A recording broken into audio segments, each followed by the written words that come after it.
السلام علیکم، welcome to our channel Novelistan Urdu novels library. کیسے ہیں آپ سب لوگ؟ اب میں امید کرتی ہوں کہ آپ لوگ اچھے ہوں گے اور ٹھیک ٹھاک ہوں گے اور اچھے سے اپنی لائف کو بھی انجوائے کرے ہوں گے، ناولس کو بھی انجوائے کرے ہوں گے اور ہمارے ناول روزن زندہ کو بھی انجوائے کرے ہوں گے۔ آئی ایم ریئلی سوری کل ایپیسوڈ نہیں دے سکی، اس کی وجہ یہ تھی کہ میں نے دونوں ایپیسوڈ وائس اپ کر لی تھی اور وہ مجھ سے بائی مسٹیک جو ہے نا وہ ایپیسوڈس ڈیلیٹ ہو گئی اور میں اتنا زیادہ جو ہے نا ڈسہارٹ ہو گئی۔ 40 منٹس کی 2 ایپیسوڈ وائس اپ کرنا آسان بات نہیں ہے، اور جو ہے نا وہ مجھ سے جب ایکسیڈنٹلی ڈیلیٹ ہو گئی تو میں جو ہے نا 10-20 سیکنڈ کے لیے تو میں فریز ہی ہو گئی تھی کہ یہ مجھ سے کیا ہوا ہے۔ میں دراصل موبائل کی اسپیس خالی کر رہی تھی کیونکہ ایپ میں وائس اپ کرنے کے بعد موبائل میں اسپیس شو نہیں ہو رہی تھی، جس کی وجہ سے ایپ سے جو ہے موبائل میں ایپیسوڈ ڈاؤن لوڈ نہیں ہو رہی تھی۔ اور وہ میں اسپیس ایسی خالی کی کہ میں نے سبھی کچھ ہی اڑا دیا اس میں سے، اور جب مجھے اس بات کا احساس ہوا کہ میں کیا کر چکی ہوں تب تک بہت دیر ہو چکی تھی اور میں اتنی زیادہ جو ہے نا ڈسہارٹ ہو گئی تھی، پھر میرا دل ہی نہیں کیا دوبارہ سے ایپیسوڈ بنانے کا۔ اور جو ہے نا پھر میں جب اپنا لائیو سیشن کرنا تھا فیس بک پہ تو میں اس میں بزی ہو گئی، اور لائیو سیشن کے بعد اتنا تھک جاتا ہے، ہڈی پتلی سب برابر ہو جاتی ہے، پھر ہمت ہی نہیں ہوتی ہے کہ کچھ آپ اور کر سکو۔ آج بھی پورا دن گزرنے کے بعد اب میں جا کے کر رہی ہوں کیونکہ وہ 2 ایپیسوڈ جو مجھ سے ڈیلیٹ ہوئے اس کا غم ہی نہیں جا رہا مجھے نا ابھی تک۔ لیکن بہرحال آپ لوگوں کے اتنے سارے میسیجز تھے، حالانکہ ابھی مجھے جو ہے نا 5 بجے لائیو سیشن کرنا ہے اور 3 بج رہے ہیں اور میں وائس اپ کر رہی ہوں کہ میں جلدی سے ایک ایپیسوڈ تو لگا دوں تاکہ آپ لوگوں کو ایک ایپیسوڈ تو دیکھنے مل جائے۔ تو اور دوسری بات، اور جو یہ لوگ یہ کہہ رہے ہیں کہ انڈین ڈرامہ ہو گیا، کورین ڈرامہ ہو گیا یا کچھ بھی ہو گیا، تو آپ لوگ اپنے اپنے گھر جائیں اور 2 روٹی زیادہ کھائیں میری بھلا سے، لیکن ناول جس طرح سے لکھا گیا ہے ویسے ہی پوسٹ ہوگا۔ اب اس میں سے کچھ بھی نہ ایڈ ہوگا، نہ اس کی کوئی سٹوری چینج ہوگی۔ اچھا ہے برا ہے یہی ہے۔ ہاں، آپ لوگ کمنٹ کرتے ہیں مجھے اچھا لگتا ہے، اور آپ لوگ کرٹیسائز کرتے ہیں وہ بھی مجھے اچھا لگتا ہے، کیونکہ تعریف ہی نہیں ہونی چاہیے، اچھی پازیٹیو وے میں تنقید بھی ہونی چاہیے۔ تنقید سے بندہ اپنے آپ کو امپروو کرتا ہے نیکسٹ پروجیکٹ کے لیے۔ تو آپ لوگوں کی جو پازیٹیو تنقید ہوتی ہے نا اس کو میں پڑھتی بھی ہوں اور اس پہ عمل بھی کرتی ہوں، لیکن جو لوگ کا کام ہی ہے نا جسٹ نیگیٹیوٹی پھیلانا، ان کے میں کمنٹ دیکھتی ہوں، ایک آنکھ سے دیکھتی ہوں اور دوسری آنکھ سے دھکا دے کے باہر کر دیتی ہوں۔ تو بہرحال جن لوگوں کو ناول ایسا لگ رہا ہے کہ بہت زیادہ لمبا ہو گیا ہے یا کورین ڈرامہ ہے تو آپ نہ دیکھیں پلیز۔ جو لوگ پسند کرتے ہیں میں یہ ایپیسوڈ ان لوگوں کے لیے بنا رہی ہوں۔ میں اتنی تھکی ہوئی ہوں، مجھے آگے بہت سارے ڈھیر سارے کام ہیں، لیکن اس کے باوجود میں یہ ایپیسوڈ بنا رہی ہوں کیونکہ مجھے پتا ہے کہ آپ لوگ ویٹ کر رہے ہیں، اور آپ لوگ بھی یہ سن لیں کہ میں اتنی زیادہ ڈیم بزی ہوں کہ میں آپ کو بتا نہیں سکتی، لیکن پھر بھی میں یہ ایپیسوڈ وائس اپ کر رہی ہوں کیونکہ میں آپ سے محبت کرتی ہوں، اپنے جو میرے سبسکرائبرز ہیں، فالوورز ہیں، آپ لوگوں کے کمنٹس، آپ لوگوں کی یہ سب چیزیں میں پڑھ رہی تھی کیونکہ اوپر پاپ اپ نوٹیفیکیشن آ جاتا ہے، اس سے مجھے دکھتے تھے لوگ کتنا میسج کر رہے ہیں کہ ایپیسوڈ دے دیں، اب تو دے دیں۔ اب میں جو ہے نا کام سے ٹائم نکال کر بیٹھی ہوں کہ اس کے بعد مجھے لائیو سیشن کرنا ہے، میں نے کہا پہلے میں وائس اپ کر دوں پھر میں جو ہے نا جا کر اپنا دوسرا کام کروں گی۔ اور اب ناول اینڈ کی طرف ہے، آج لاسٹ ایپیسوڈ نہیں ہے، لیکن اب 8-10 ایپیسوڈ ہی بچی ہیں تو 2-3 دن میں لگا کے میں ختم کر دوں گی، کیونکہ الحمدللہ رائٹر نے جو ہے نا، میری فرینڈ ہے ملائکہ رفیع جو بہت اچھے ناولس لکھتی ہیں، انہوں نے پروین والے ناول کی ایپیسوڈ کافی ساری سٹارٹ کر لی ہیں، تو اب میرے پاس اگلا ناول ریڈی ہے، تو اب میں اس کو جلدی سے اینڈ کروں گی، اور اس کو اینڈ کرنے کے بعد روزن زندہ کے بعد اس کے ممنوع کمپلیٹ کروں گی۔ اس کے ممنوع چھوٹا ناول ہے، جتنا بڑا ناول روزن زندہ تھا اس کے ممنوع اس کا ہاف بھی نہیں ہے، تو وہ جلدی ختم ہو جائے گا۔ اس کے بعد میں شروع کروں گی مسیر ممنوع، جو نام آپ لوگوں نے مجھے سجیسٹ کیا تھا، نیو ناول جس میں پروین والا جس کی میں نے سنیک لگائی تھی۔ چلیں اب جلدی سے اور ٹائم ویسٹ نہیں کرتے، بڑھتے ہیں اپنی ایپیسوڈ کی طرف۔ ناول کا نام ہے روزن زندہ، ایپیسوڈ نمبر ہے 80 اور 81۔ میری کوشش ہوگی اگر لائیو سیشن جلدی ختم ہو گیا تو میں ایک اور ایپیسوڈ رات میں بھلے سے 10-10:30 ہو جائیں لگانے میں، لیکن میں کوشش کروں گی کہ لگا دوں اگر ریڈی ہو گئی تو۔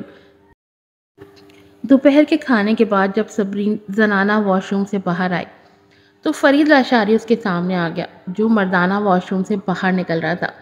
وہ ایک 40-45 سال کا درمیانی عمر کا شخص تھا اور اس کا سر تقریباً مونڈھا ہوا تھا، چہرے پر گھنی داڑھی مونچھے لیے، پیشانی کے بیچ میں گہری سلوٹیں، وہ دیکھنے میں ہی کافی کھردرا اور خطرناک لگ رہا تھا۔ صبرین نے اسے نظر انداز کر کے آگے نکل جانا چاہا، وہ اس کے منہ نہیں لگنا چاہتی تھی، لیکن اس نے بازو آگے بڑھا کر اس کی راہ روک دی۔ صبرین نے دانت پیس کر اسے گھورا، جس پر اس نے ہلکی سی مسکراہٹ پاس کی۔ تمہارے پاس ڈرائیونگ کی بہت بڑی مہارت ہے چھوٹی لڑکی، تم در حقیقت پہاڑ کی اس گھمبیر سڑک سے موازانہ طور پر بچ گئی ہو، جہاں سے بچنا کسی کے لیے بھی ناممکن تھا۔ یہ سن کر صبرین کے چہرے کا رنگ غصے کی شدت سے سرخ ہو گیا۔ اس کی ہمت کیسے ہوئی کہ وہ کھلم کھلا ایسا کام کرے، اور بڑی بات کہ اس کے سامنے ہی وہ در پردہ یہ مان رہا تھا کہ گاڑی کے ساتھ حرکت میں اس کا ہاتھ تھا۔ خوش فہمی میں مت رہیے گا کہ آپ بچ گئے ہیں، آپ کو جلد یا بدیر سزا کا سامنا کرنا پڑے گا۔ صبرین نے اس کی آنکھوں میں آنکھیں ڈال کر بنا ڈرے مستحکم لہجے میں اسے خبردار کیا۔ ہاں ہاں، جب تانیہ مسز سوری بن جائے گی تو کیا تمہیں یقین ہے کہ میں تم کو مار نہیں سکوں گا؟ اس طرح سے تمہارا پتہ کاٹوں گا کہ کسی کو کوئی شک بھی نہیں پڑے گا، اور بڑی بات کہ سوری خاندان کی مکمل رپورٹ حاصل ہوگی چھوٹی لڑکی۔ فرید لاشاری اپنے ہاتھ سے گردن کاٹنے کا اشارہ دے کر بے ساختہ مکروہ ہنسی ہنسا۔ صبرین کی آنکھوں سے ایک لمحے کو خوف جھانکا تھا۔ اس نے کانپتے ہوئے لہجے میں کہا، تمہارے صفاقانہ لہجے سے اندازہ لگاتے ہوئے مجھے یقین ہے کہ میری ماں کی موت میں بھی تمہارا ہی ہاتھ ہے۔ فرید لاشاری لمحہ بھر کے لیے ہکا بکا رہ گیا۔ تمہاری ماں تو بیماری میں مر گئی تھی، اس کا مجھ سے کیا تعلق؟ وہ حیران رہ گیا۔ صبرین نے اس کے تاثرات کو بغور دیکھا۔ اس کے لہجے سے صبرین کو لگا کہ وہ سچ کہہ رہا ہے، کیونکہ اب کہ اس کا لہجہ کسی بھی قسم کی خباثت سے پاک تھا۔ فرید لاشاری نے اسے آنکھوں ہی آنکھوں میں وارننگ دی کہ آئندہ محتاط رہنا، اور چلا گیا۔ پیچھے صبرین حیران پریشان سوچوں میں غلطاں کھڑی تھی۔ اگر اس کی ماں کے قتل میں اس کا ہاتھ نہیں تھا تو پھر اس کا مطلب اس کی ماں واقعی قدرتی انداز میں فوت ہوئی تھی۔ جب صبرین اور ولید گردیزی کار پارکنگ کی طرف جا رہے تھے تو اسے شہزام سوری کا میسج ملا، میں ہوٹل کے باہر تمہارا انتظار کر رہا ہوں، ادھر آ جاؤ۔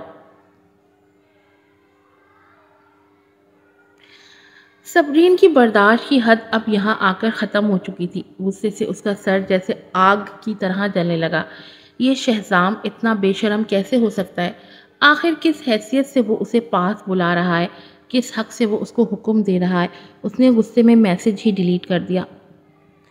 بھاڑ میں جاؤ تم شہزام سوری، تمہارے پاس آتی ہے میری جوتی۔ وہ دل ہی دل میں اسے ہزار صلواتیں سنا کر اپنی گاڑی کی طرف بڑھی، لیکن گاڑی میں بیٹھتے ہی اس کے موبائل کی بپ بجی۔ اس نے تجسس کے ہاتھوں مجبور ہو کر موبائل کو ٹچ کر کے اوپن کیا تو دنگ رہ گئی۔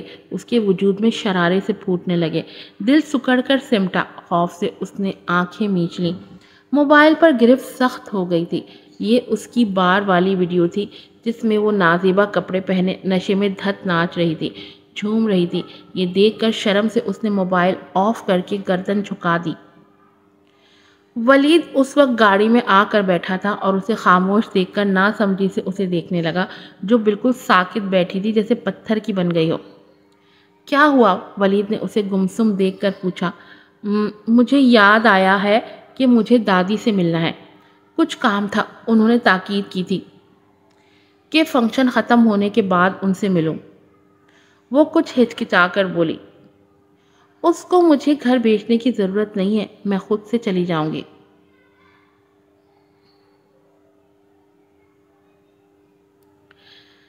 ٹھیک ہے، جب گھر پہنچو تو مجھے کال کر کے بتا دینا۔ ولید کے لہجے میں اس کے لیے خاص فکر تھی۔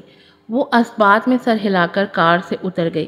پیچھے ولید اسے تب تک جاتا دیکھتا رہا جب تک وہ اندر مڑ نہیں گئی۔ اس کے وجیحہ چہرے پر افسردگی چھا گئی تھی۔ 5 منٹ بعد صبرین ہوٹل سے باہر نکلی۔ اس کی متلاشی نظریں شہزام کی گاڑی کو تلاش کر رہی تھی۔ کچھ لمحہ بعد ہی اسے تھوڑی دور شہزام کی بلیو لمبرگینی ایک سائیڈ پر کھڑی نظر آئی۔ وہ غصے میں جھنجھناتی ہوئی چور نظروں سے ادھر ادھر دیکھتی محتاط قدموں سے اس طرف بڑھنے لگی اور جلدی سے دھڑکتے ہوئے دل کے ساتھ دروازہ کھول کر بیٹھ گئی۔ اس کی سانسیں منتشر ہو گئی تھی۔ کیا تم اسی لیے ڈر رہی ہو کہ کہیں ولید نہ ہمیں دیکھ لے؟ شہزام نے ایک ہاتھ میں سگریٹ تھاما ہوا تھا اور دوسرا ہاتھ اسٹیئرنگ وہیل پر تھا۔ سگریٹ کے دھوئیں کے درمیان اس کی خوبصورت بھویں تنزیہ انداز میں اٹھی تھی۔ اس وقت صبرین نے دل کی گہرائی سے اس کے لیے نفرت محسوس کی۔ اس کا رنگ زرد پڑ چکا تھا۔ شاید آپ بھول گئے ہیں کہ ابھی کچھ دیر پہلے آپ اپنی ہونے والی بیوی اور ساس کے ساتھ فخر سے ہوٹل میں داخل ہوئے تھے۔ صبرین نے دانت پیس کر تلخی سے اسے یاد دلانے کی کوشش کی۔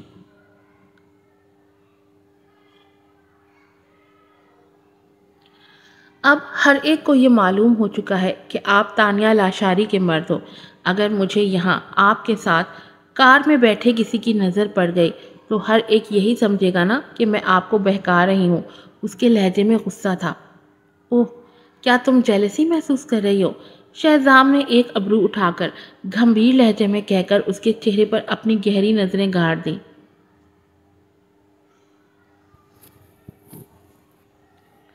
مجھے جیلس ہونے کی کیا ضرورت ہے؟ آپ جانیں آپ کے کام، میرا اس سے کیا لینا دینا؟ اب اصل مدعا پر آئیے، آپ مجھ سے کیوں ملنا چاہ رہے تھے؟ اگر آپ کے پاس کہنے کو کچھ نہیں تو براہ مہربانی مجھے جانے دیجیے۔ صبرین نے مشتعل ہو کر تانا دیا۔ اس کا انداز ایسا تھا جیسے اسے یہاں آنے کے لیے مجبور کیا گیا ہو۔ اس کے ہر انداز میں بیزاری تھی، جیسے بس موقع پاتے ہی بھاگ جائے گی۔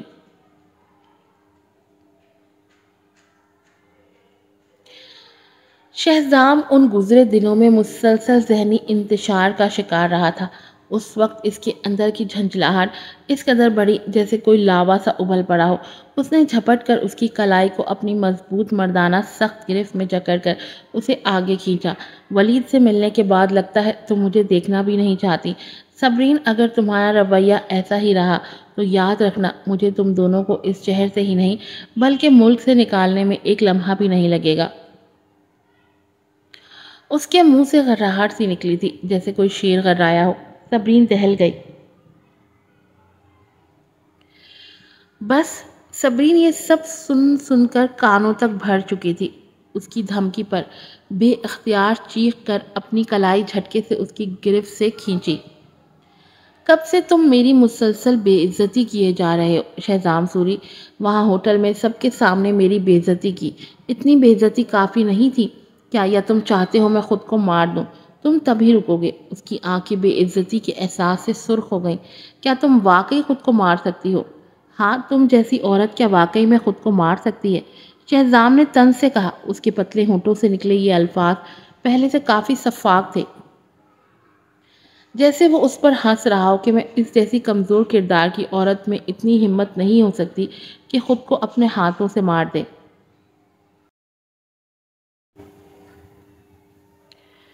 مجھے تم سے شدید نفرت ہے شہزام۔ سنا، تم سے زیادہ نفرت انگیز شخص میں نے پوری زندگی میں نہیں دیکھا۔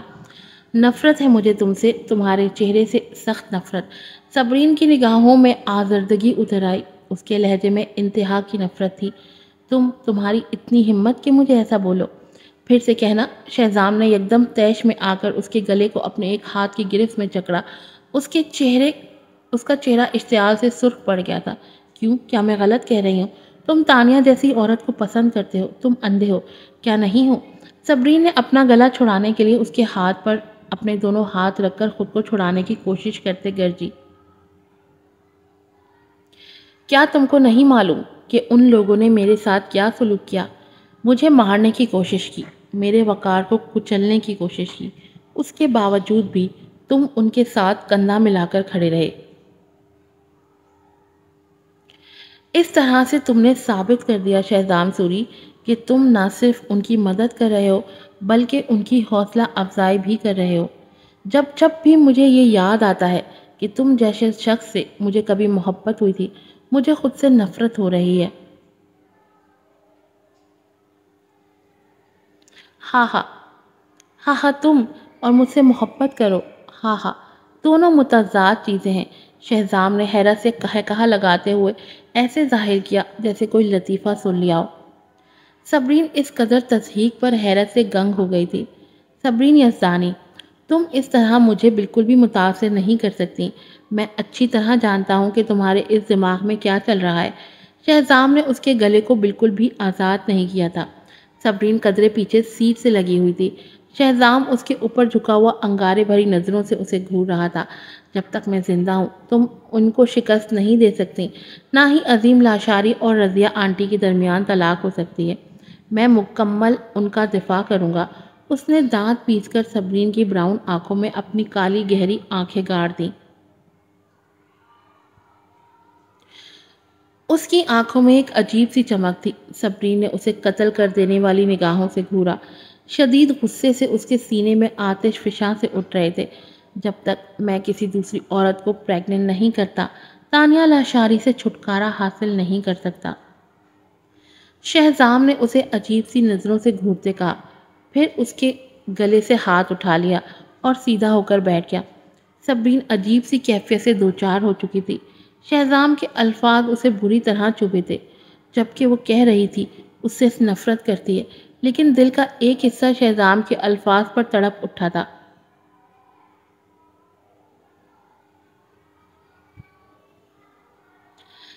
شہزام نے سگریٹ نکال کر سلگایا اور ایک گہرا کش لگا کر دھواں ہوا میں چھوڑ دیا۔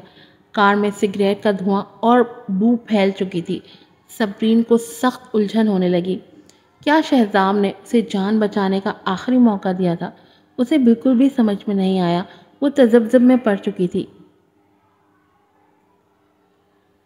کیا مطلب ہے اس بات کا؟ کیا تم یہ کہنا چاہ رہے ہو کہ میں تمہارے لیے کوئی عورت بھیجوں؟ یہ خیال آتے ہی کہ وہ اس دوسری عورت کے ساتھ کیا کرنے کا ارادہ رکھتا ہے، اس کے دل میں ٹیس سی اٹھی تھی، دماغ میں آگ سی دہکنے لگی۔ یہ کافی نازیبا سا خیال تھا۔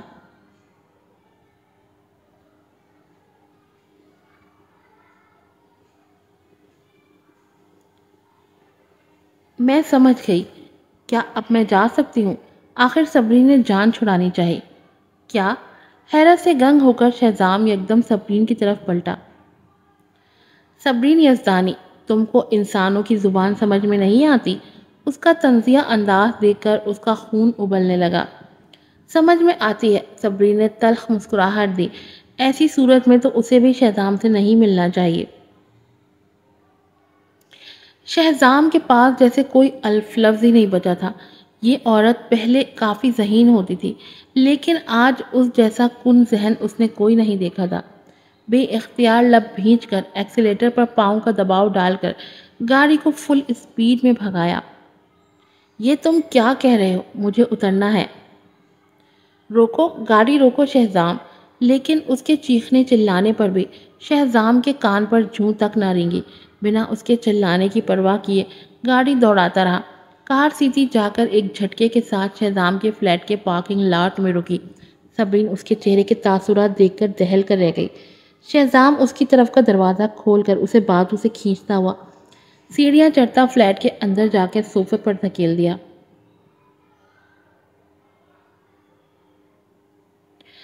کیا تم یہی چاہتی ہو کہ میں کھل کر تم کو بتاؤں کہ میں کیا چاہتا ہوں؟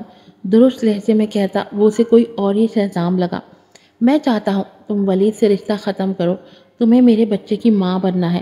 اگر تم پریگننٹ ہو گئی تب ہی مجھے تانیہ سے چھٹکارا مل سکتا ہے۔ وہ اس کا چہرہ اپنی گرفت میں جکڑ کر ایک ایک لفظ پر زور دے کر بولا۔ صبرین کی آنکھیں حیرت سے پھٹ گئیں۔ یہ وہ کیا سن رہی تھی؟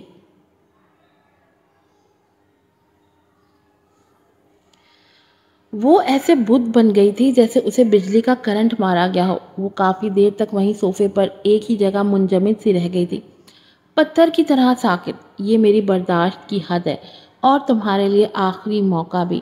وہ اس کے قریب جھکا، اس کے کانوں میں جیسے سورہ اسرافیل پھونک رہا تھا۔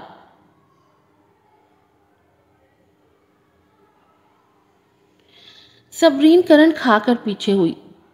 صبرین کے ذہن نے جیسے کام کرنا چھوڑ دیا۔ وہ تھوڑی سی بھی حرکت کرنے سے قاصر تھی۔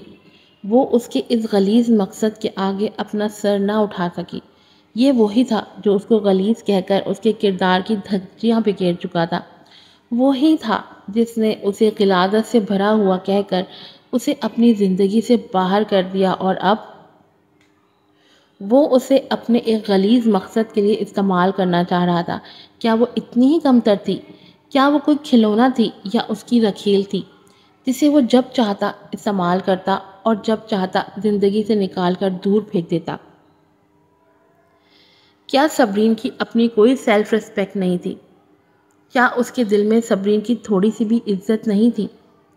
وہ اس کے وجود کو صرف تانیہ لاشاری سے چھٹکارا پانے کے لیے استعمال کرنا چاہ رہا تھا، یا وہ واقعی میں صبرین کے لیے کوئی جذبہ رکھتا تھا؟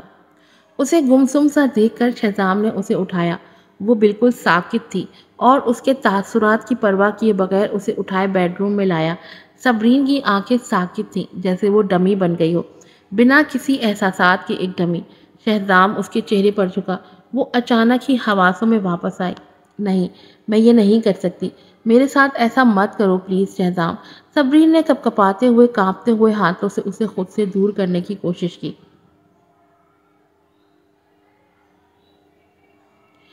جلتی ہوئی فضا یکایک جیسے منجمد ہو گئی۔ شہزام نے سرخ آنکھوں سے اسے گھورا۔ کیوں؟ اس کا لہجہ تلخ تھا۔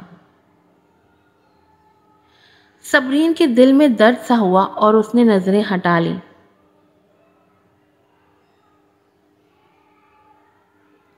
دیکھو، میں ولید گردیزی کی منگیتر ہوں، میں اسے تکلیف نہیں دے سکتی۔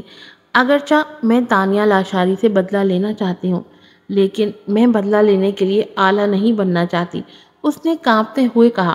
آنسوؤں سے اس کا چہرہ بھیگ گیا تھا۔ اسے یوں بری طرح روتا دیکھ کر شہزام کے جلتے ہوئے احساسات پر جیسے برف سی پڑ گئی تھی۔ اچانک ہی اس کی آنکھوں سے چنگاریاں نکلنے لگی۔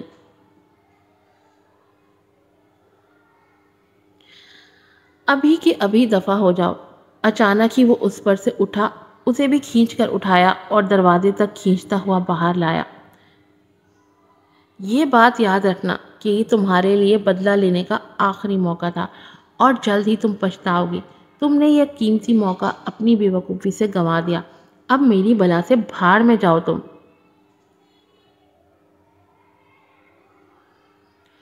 اسے باہر دھکیل کر دروازہ زور سے اشتعال میں بند کر دیا اور دروازے سے پشت لگا کر اپنی جلتی ہوئی آنکھیں زور سے بند کر دیں۔ دروازے کے باہر صبرین اپنے آنسو روکتی ہوئی بنا پیچھے دیکھتے ہوئے سیڑھیوں کی طرف بھاگی۔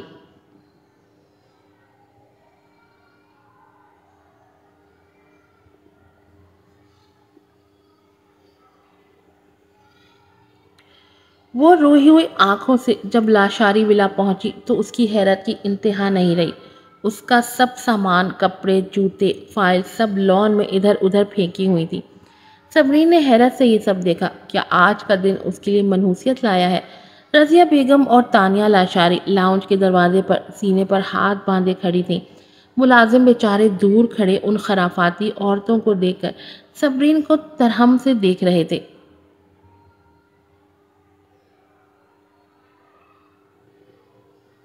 کسی میں بھی ہمت نہیں تھی کہ رضیہ بیگم سے کچھ کہتا۔ اپنا سامان اٹھاؤ لڑکی، عظیم کے آنے سے پہلے پہلے یہاں سے دفع ہو جاؤ۔ یہ میرے باپ کا گھر ہے، آپ مجھے یہاں سے اس طرح نہیں نکال سکتی۔ صبرین سختی سے اپنی مٹھیاں بھینچ کر چیخ پڑی۔ یہ کیسا لطیفہ ہے؟ میں عظیم کی قانونی بیوی ہوں، قانونی، اور تانیہ عظیم کی جائز بیٹی ہے، جبکہ تم کیا ہو؟ ایک ناجائز بیٹی۔ رضیہ بیگم کراہیت سے اسے اوپر سے نیچے دیکھ کر نفرت سے بولی۔ یہ گھر اور اس کی ہر چیز پر میرا حق ہے، تم میری اجازت کے بغیر یہاں نہیں رہ سکتی ہو۔ ایپیسوڈ نمبر 80 جو ہے وہ یہاں پر ختم ہوتی ہے۔ اب ایپیسوڈ نمبر 81 اسٹارٹ ہوگی۔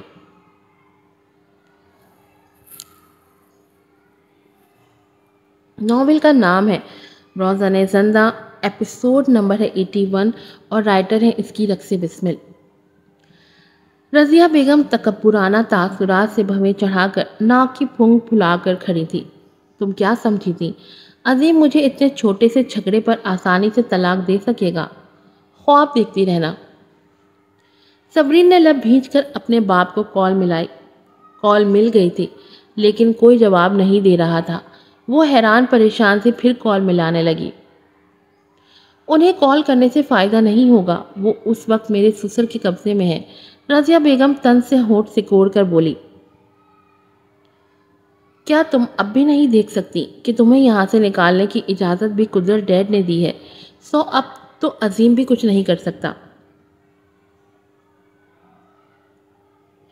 کیا بحری ہو؟ سنا نہیں؟ اٹھاؤ اپنا یہ گند کچرا اور نکلو یہاں سے۔ تانیہ لاشاری نے اسے حیرت زدہ کھڑا دیکھ کر اس کے کپڑوں کو پیر سے اچھالا جو اڑتے ہوئے دور جا کر گرے۔ صبرین خون کے آنسو پی کر رہ گئی۔ اپنے غصے کو اندر دباتے ہوئے وہ جھکی اور اپنی چیزیں سمیٹ کر الٹا سیدھا اپنے بیگ میں ٹھوسنے لگی۔ صرف وہی جانتی تھی کہ کس طرح سے اپنے غصے پر قابو کیے ہوئے ہے۔ دل ہی دل میں وہ اس ساری بے عزتی کا جلد ہی بدلہ لینے کا عہد کر چکی تھی، اس سے پہلے کہ وہ اپنا سارا سامان سمیٹ سکتی۔ تانیہ لاشاری نے لان میں رکھی گندے پانی کی بالٹی اٹھا کر پانی صبرین پر پھینک دیا۔ صبرین جب تک سمجھ پاتی گندا پانی اسے سر تا پیر بھگو چکا تھا۔ اس کا چہرہ، بال، کپڑے گندے میلے پانی سے آلودہ ہو چکے تھے۔ وہ غصے میں قہر برساتی نظروں سے تانیہ کو گھورنے لگی۔ تم؟ اس نے بے بسی سے مٹھیاں بھینچ لی۔ اوہ سوری، میں نے تو صرف گندا پانی پھینکنا چاہا تھا، بیچ میں تم آ گئی۔ اس نے ڈرنے کی اداکاری کر کے ہاتھ اوپر اٹھا لیے، جبکہ اس کے چہرے پر مکارانہ مسکراہٹ تھی۔ تم یہ سب اسی لیے کر رہی ہو کہ تمہاری پیٹھ پیچھے سوری خاندان کی طاقت ہے، لیکن کبھی یہ بھی سوچ لینا کہ شہزام سوری تمہیں کسی وقت بھی چھوڑ سکتا ہے۔ صبرین نے تمسخرانہ انداز میں اس کی مسکراہٹ کو دیکھ کر کہا۔ تانیہ لاشاری کی مسکراہٹ سمٹ گئی۔ آنکھوں میں پہلے حیرت پر پھر انگارے سے دہکنے لگے۔ وہ بے اختیار چیخی، تم جلتی ہو، تم دیکھ لینا میری شادی شہزام سوری سے ہی ہوگی۔ وہ جیسے پاگل سی لگ رہی تھی۔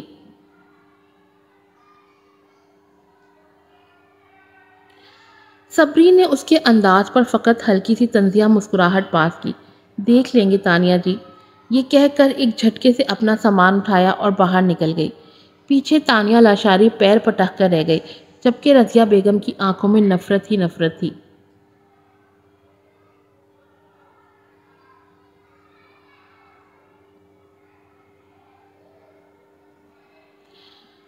رات کو عظیم لاشاری نے اسے کال کی۔ بیٹا آپ کہاں ہیں؟ ان کی آواز میں پریشانی کے ساتھ فکر مندی تھی۔ ڈیڈ میں فلیٹ میں ہوں۔ لیکن بیٹا آپ کیوں چلی آئیں؟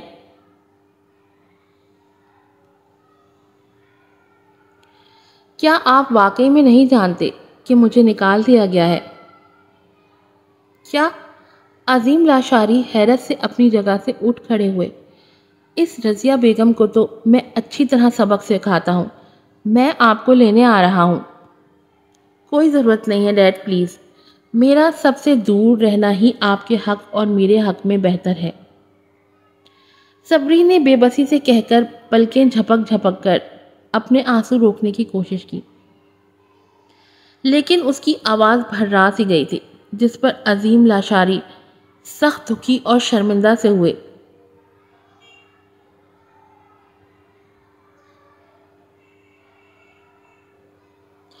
لیکن بیٹا، ڈیڈ پلیز، آنٹی اور تانیہ کو سوری خاندان سپورٹ کر رہا ہے، مجھے یقین ہے کہ وہ آپ کی بھی پرواہ نہیں کریں گے۔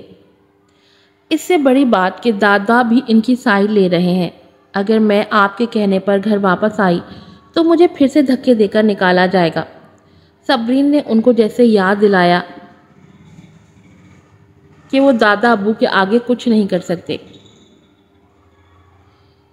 میں تمہاری حفاظت کرنے میں بالکل ناکام رہا ہوں میری بچی، مجھے معاف کر دینا۔ عظیم صاحب نمناک لہجے میں خود کو الزام دینے لگے۔ پریشان نہ ہو ڈیڈ، یہ سب عارضی ہے، مجھے یقین ہے ڈیڈ، سب کچھ وقت کے ساتھ ٹھیک ہو جائے گا۔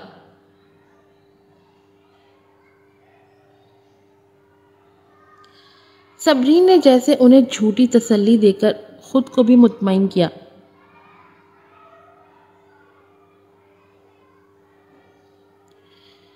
دوسرے دن صبح صبرین کو آفس کی طرف سے ارجنٹ فون کر کے آنے کو کہا گیا۔ وہ جلدی جلدی تیار ہو کر آفس بھاگی۔ میم، اگرچہ ساحل کے ساتھ والی زمین کے پلاٹ کی منظوری مل چکی ہے، لیکن اب ہمارے پاس وہاں کاروبار شروع کرنے کے لیے لائسنس کا مسئلہ ہو گیا ہے۔ مینیجر نے صبرین کو آتے دیکھا تو جلدی سے مسئلہ بیان کر دیا۔ وہ کافی فکر مند سا دکھائی دے رہا تھا۔ تو کیا آپ کچھ نہیں کر سکتے؟ صبرین نے یہ سن کر پریشانی سے کہا اور پیشانی کو سہلانے لگی۔ ایک پریشانی ختم ہوتی نہیں تھی تو دوسری منہ کھولے سامنے آ کھڑی ہوتی ہے۔ وہ کافی تھکن محسوس کرنے لگی۔ جی ہاں، میں نے کوشش کی تھی، لیکن اس سے کوئی فائدہ نہیں ہوا۔ وہ پہلے اس پر راضی دکھائی دیے تھے۔ مینیجر نے مسکرانے کی ناکام کوشش کی، لیکن اب انہوں نے اچانک ہی اپنا ارادہ بدل دیا ہے۔ بقول ان کے ہماری زمین اور ہمارے ساتھ والی زمین پر تنازع چل رہا ہے۔ کہیں آپ کی کسی سے دشمنی تو نہیں چل رہی میم؟ مینیجر نے تجسس سے پوچھا، کیونکہ ایک یہی وجہ ہو سکتی تھی کہ لائسنس دینے سے انکار کر دیا گیا، جبکہ کل تک کاغذی کارروائی مکمل ہو چکی تھی اور آج۔ صبرین نے الجھ کر اپنے ہونٹ بری طرح کاٹے۔ اسے اب یاد آیا کہ کل شہزام نے اسے کیا دھمکی دی تھی۔ تو کیا یہ شہزام کا کام ہے؟ میم، ہم نے زمین کے اس پلاٹ پر 50 کروڑ خرچ کیے ہیں۔ اگر ہم نے اپنا پروجیکٹ جلد از جلد شروع نہیں کیا تو ہمارا یہ سرمایہ ڈوب جائے گا اور ہماری کمپنی کو ناقابل تلافی نقصان ہو سکتا ہے۔ اگر ایسا ہوا تو آپ اور دیگر ڈائریکٹرز کو جیل جانے کا بھی خطرہ ہو سکتا ہے۔ مینیجر نے اسے آگے پیش آنے والے خطرات سے آگاہ کرنا ضروری جانا۔ اسے خود اپنے مستقبل کی ناؤ ڈوبتی ہوئی نظر آ رہی تھی۔ پریشان نہ ہو، میں کوئی نہ کوئی راستہ ڈھونڈنے کی کوشش کرتی ہوں۔ صبرین نے ہچکچا کر خود پریشان ہونے کے باوجود بھی اسے تسلی دی۔ اسے تسلی دینے کے بعد وہ سیدھی آفس آئی اور غصے سے شہزام کا نمبر ڈائل کیا۔ لیکن اس کی حیرت کی انتہا نہ رہی جب اسے اپنا نمبر بلاک ملا۔ شہزام سوری نے اسے بلاک کر دیا تھا۔ وہ تلخی سے ہنس دی اور تھکی تھکی سی کرسی پر بیٹھ گئی۔ اب شک کی کوئی گنجائش ہی نہیں رہی تھی، اس سب کے پیچھے شہزام کا ہی ہاتھ تھا۔ اس کے پاس عظیم لاشاری سے مدد مانگنے کے سوا کوئی چارہ نہیں رہا تھا۔ جب عظیم لاشاری نے اس معاملے کے بارے میں دریافت کیا تو عظیم لاشاری خود بھی حیران رہ گیا۔ بیٹا، آپ نے اب کس کو ناراض کر دیا ہے؟ یہاں تک کہ میں بھی اس بار آپ کی مدد کرنے میں ناکام ہو رہا ہوں۔ مجھے یقین ہے کہ یہ فرید لاشاری کا کام بالکل بھی نہیں ہے۔ پتہ نہیں ڈیڈ، مجھے تو کچھ بھی یاد نہیں آ رہا۔ میں یاد کرنے کی کوشش کرتی ہوں کہ میں نے کس کو خفا کیا ہے۔ صبرین نے چکراتے ہوئے سر کے ساتھ کال آف کر کے موبائل رکھ دیا۔ وہ اپنے باپ کو یہ کہنے کی ہمت نہ کر سکی کہ کمپنی کے سرمایہ کے مسئلے کو حل کرنے میں مدد کرے۔ آخر عظیم لاشاری کی کمپنی اکیلے ان کی تو نہیں تھی۔ دادا آدھے سرمایہ کے مالک تھے۔ ان کی اجازت کے بغیر عظیم لاشاری ایک دھیلا بھی انویسٹ نہیں کر سکتے تھے۔ دوپہر کو باسط صاحب آفس آ گئے۔ انہیں صبرین نے کال کر کے مسئلہ بتایا تھا۔ صبری بیٹا، یہ 10 کروڑ ہے۔ امید ہے یہ کمپنی کے سرمایہ کے مسئلے کو وقتی طور پر حل کرنے میں مددگار ہوں گے۔ باسط صاحب نے بریف کیس کو ٹیبل پر صبرین کے آگے رکھا۔ باسط انکل۔ صبرین کی آنکھیں ان کی دریا دلی پر نم ہوئیں۔ ہر دوسرا ڈائریکٹر سوائے تنقید کرنے کے اور کچھ نہیں کر رہا تھا۔ کوئی بھی انویسٹ کرنے کے لیے آمادہ نظر نہیں آ رہا تھا۔ ہر ایک نے اپنا ہی دفاع کیا تھا سوائے باسط انکل کے۔ اس نے بمشکل خود کو رونے سے روکا۔ بیٹا، آپ کی موم نے اس کمپنی کی بنیاد بہت محنت سے رکھی تھی۔ میں اسے یوں بند ہوتا نہیں دیکھ سکتا۔ باسط صاحب نے ایک لمبی گہری سانس لے کر اداسی سے کہا۔ باسط صاحب صبرین کا زرد چہرہ دیکھ کر ہی بتا سکتے تھے کہ وہ کس قدر پریشان تھی۔ وہ کافی تھکی تھکی سی لگ رہی تھی۔ جس پریشانی کا آپ سامنا کر رہی ہیں یہ آپ کی عمر سے بہت زیادہ ہے بیٹا۔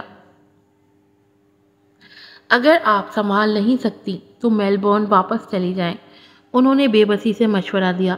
وہی تھے جو صبرین کو وہاں سے لانے کا سبب بنے تھے۔ اب جب کہ صبرین اپنا سب کچھ چھوڑ آئی تھی، وہ ان کو واپس جانے کا مشورہ دے رہے تھے، لیکن سوچنے کی بات کہ یہاں کی طرح وہاں بھی تو اس کے دشمن ہی تھے۔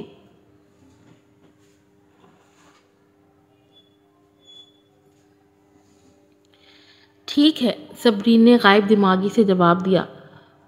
اس وقت وہ سوچ رہی تھی کہ اسے یہاں نہیں آنا چاہیے تھا۔ در حقیقت وہ اس گمان میں تھی کہ اس کا باپ کے ساتھ تعلق مضبوط ہوگا، باپ کی سپورٹ سے وہ یہاں سیٹ ہو جائے گی۔ لیکن افسوس کہ لاشاری خاندان مکمل طور پر سوری خاندان کے دباؤ میں تھا، جس وجہ سے باپ بیٹی کا تعلق بھی کھٹائی میں پڑ چکا تھا۔ عظیم لاشاری صرف صبرین کی وجہ سے دونوں خاندانوں کے بیچ میں پس رہے تھے اور اپنی ہی بیٹی کی کسی بھی قسم کی مدد کرنے سے لاچار و بے بس نظر آ رہے تھے۔ بے شک وہ تھک چکی تھی، لیکن اس نے ہمت نہیں ہاری تھی۔ وہ اگلے چند دن ان لوگوں سے ملنے کی کوشش میں مصروف رہی، تاہم متعلقہ فریقوں نے اس سے ملنے سے انکار کر دیا۔ جب وہ پراپرٹی بیورو کے آفس سے باہر نکلی تو اسے باہر ریحام سوری مل گیا۔ ریحام سوری تو اسے دیکھ کر ہی دنگ رہ گیا تھا۔ یہ وہ صبرین یزدانی تو نہیں تھی جس سے وہ کچھ عرصہ پہلے ملا تھا۔ ایسے لگ رہا تھا کہ وہ پچھلے کچھ دنوں سے ٹھیک سے نہیں سو رہی تھی۔ آپ کافی تھکی ہوئی لگ رہی ہیں صبرین یزدانی، کیا آپ کو کسی پریشانی کا سامنا ہے؟ ریحام سوری نے مسکراتے ہوئے پوچھا۔ صبرین نے چونک کر اسے دیکھا۔ اسے کیسے پتہ چلا؟ وہ شہزام سے کافی مماثلت رکھتا تھا، جبکہ اس کا رویہ شہزام سوری سے کافی مختلف تھا۔ شہزام اپنے اوپر سخت خول چڑھائے رکھتا تھا، دیکھنے میں کافی سرد مزاج اور بے رحم بھی۔ اس کے برعکس ریحام کافی ہنسمکھ اور شریر سا لگتا تھا۔ اس کے چہرے پر شریر سی چمک ہمہ وقت رہتی تھی۔ ہاں، وہ کمپنی کے ساتھ ایک مسئلہ ہے۔ صبرین نے ہچکچاتے ہوئے کمزوری سے اسبات میں سر ہلایا۔ ریحام سوری نے حیرت سے ابرو اٹھائے۔ میرے یہاں کے کمشنر سے بہت اچھے تعلقات ہیں، کیا میں آپ کی کچھ مدد کر سکتا ہوں؟ اس نے صبرین کے زرد مایوس چہرے کو دیکھ کر دوستانہ آفر کی، لیکن وہ ڈر کے مارے خاموش رہی۔ اگر شہزام کو معلوم ہو گیا تو شاید طوفان آ جائے۔ اسے خاموش دیکھ کر وہ ہلکے سے مسکرایا۔ ویسے ایک بات ہے، اگر میں آپ کی مدد کروں تو آپ بھی کبھی ضرورت پڑنے پر مجھ پر ایک احسان کر دینا۔ ڈن؟ ریحام سوری نے مسکراتے ہوئے اسے دیکھا۔ اس کی بات پر صبرین نے خود کو زبردستی مسکرانے پر مجبور کیا۔ ریحام صاحب، میری اتنی حیثیت نہیں کہ میں آپ کے احسان کا حق ادا کر سکوں۔ وہ چپ ہو گئی۔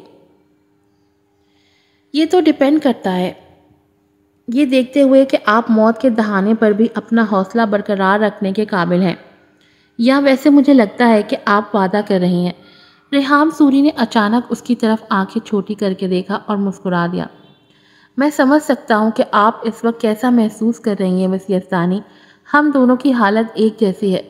سوری خاندان کے لوگ پیٹھ پیچھے مجھے بھی ایک ناجائز بیٹا بلاتے ہیں، جس نے خاندان کی عزت کو برباد کر دیا ہے۔ یہ سن کر صبرین چونک کر 2 قدم پیچھے ہوئی۔ یہ وہ کیا سن رہی تھی؟ ریحام اور ناجائز؟ اس کے دل میں ریحام کے لیے ترہم کے جذبات نے سر اٹھایا۔ آج سے پہلے وہ ریحام سوری کو شہزام کی نسبت سے سخت ناپسند کرتی تھی، لیکن آج اسے اپنے خیالات پر شرمندگی سے ہوئی۔ اب وہ دونوں کی حالت میں کس قدر مماثلت تھی۔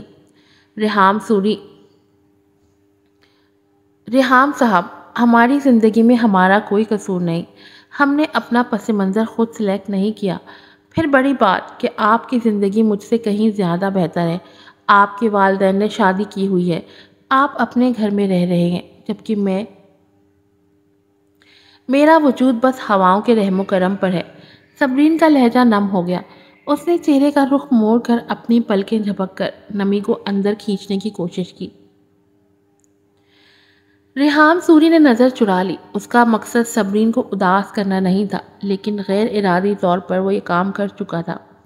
آپ صحیح کہتی ہیں، اس کے باوجود لوگ میرا موازنہ شہزام بھائی سے کرتے ہیں۔ ریحام سوری نے بے بسی سے کندھے اچکائے۔ چلیں، میں آپ کو کمشنر صاحب سے ملواتا ہوں۔ اس نے یکدم موضوع بدلا۔ تھینک یو ریحام صاحب، وہ تشکر سے بولی۔ وہ اس کی یہ آفر نہیں ٹھکرا سکتی تھی۔ کمپنی میں 1000 سے زیادہ ملازمین تھے، اسے ان سب کا سوچنا تھا۔ 3 دن بعد شہزام سوری بیرون ملک میٹنگ سے واپس آ گیا تھا۔ جیسے ہی جہاز ہوائی اڈے پر اترا، ہادی نے اسے کمپنی کی صورتحال سے آگاہ کیا۔ شہزام خاموشی سے بھویں تانے سنتا رہا۔ گاڑی میں بیٹھنے کے بعد میر ہادی نے کہا، ایس اے کمپنی کی زمین کو لائسنس مل چکا ہے۔ اس کی بات پر اس کی پیشانی کی سلوٹیں بڑھ گئیں۔ اس نے غصے سے گلے سے ٹائی اتارتے پوچھا، یہ میرا علاقہ ہے، کس نے اس کی مدد کی؟ ریحام سوری نے۔ میر ہادی نے تھوک نگلتے ہوئے ریئر ویو سے اس کے خطرناک تاثرات دے۔ اس کے جواب پر شہزام سوری کا ٹائی اتارتے ہاتھ وہیں رک گیا۔ گاڑی میں خاموشی سی چھا گئی۔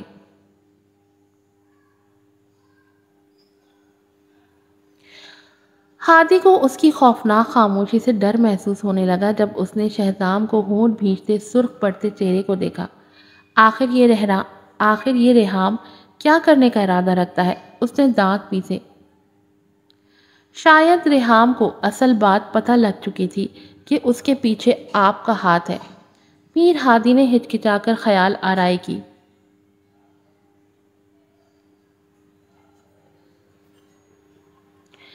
لگتا ہے فارغ بیٹھ کر وہ اکتا چکا ہے۔ اسے اندرون سندھ کے آفس بھیج دو، وہاں کے پروجیکٹ سے میں مطمئن نہیں ہوں۔ اس نے سرد لہجے میں کہہ کر ٹائی کھینچ کر سیٹ پر پھینک دی۔ لیکن ہادی ہچکچایا۔ علینا میم پریشان ہو جائیں گی، تمہیں اس کے لیے فکر مند ہونے کی ضرورت نہیں، وہ ویسے بھی بہت سی چیزوں کو لے کر پریشان ہی رہتی ہیں۔ اس نے رپٹ کر اسے گھورا۔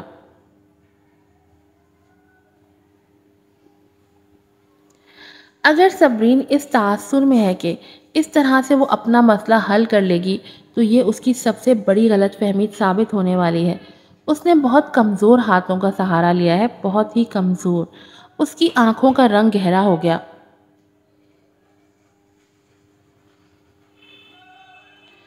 ہادی کو لگا شہزام سوری صبرین سے بدلہ لینے میں حد سے بڑھ رہا ہے، لیکن وہ ملازم تھا، کچھ کہہ نہیں سکتا۔ آج تو لگتا ہے ہر کوئی جو نا اوور ٹائم کر رہا ہے، فقیر بھی اوور ٹائم کر رہے ہیں، رضی پیپر والے بھی اوور ٹائم کر رہے ہیں، ہر کوئی اوور ٹائم کر رہا ہے۔ جس دن کمپنی کی زمین پر تعمیراتی کام شروع ہوا، صبرین نے ریحام کو کال کی۔ سب سے پہلے تو میری مدد کے لیے آپ کا بہت بہت شکریہ ریحام صاحب، میں یہ احسان شاید ہی کبھی اتار سکوں، لیکن شکریہ کے طور پر آپ کو ٹریٹ ضرور دینا چاہوں گی۔ ہاں اٹس اوکے، لیکن افسوس میں آپ کی دعوت قبول نہیں کر سکوں گا۔ ریحام سوری نے ایک تلخ قہقہ لگایا۔ اس کے انکار پر صبرین نے حیرت سے فون کو دیکھا۔ میں ابھی اندرون سندھ پہنچا ہوں، شہزام بھائی نے مجھے یہاں ایک پروجیکٹ کو دیکھنے کے لیے بھیجا ہے۔ اس نے وضاحت سے انکار کی وجہ بتائی تھی۔ صبرین یہ سن کر بری طرح چونکی۔ تو کیا شہزام اس حد تک اس سے نفرت کرتا ہے؟ اس کے دل میں ٹیس اٹھی۔ لیکن میں نے سنا ہے کہ اندرون سندھ کے حالات اس وقت ٹھیک نہیں ہیں، کچھ نسلی تنازعات چل رہے ہیں۔ یہ کیسے ممکن ہے کہ شہزام نے آپ کو وہاں جانے پر مجبور کیا؟ وہ پریشانی سے بولی۔ فکر مت کریں، میری موم مجھے واپس بلانے کے لیے جلد ہی کوئی نہ کوئی راہ نکال لیں گی۔ ریحام سوری نے اسے تسلی دی۔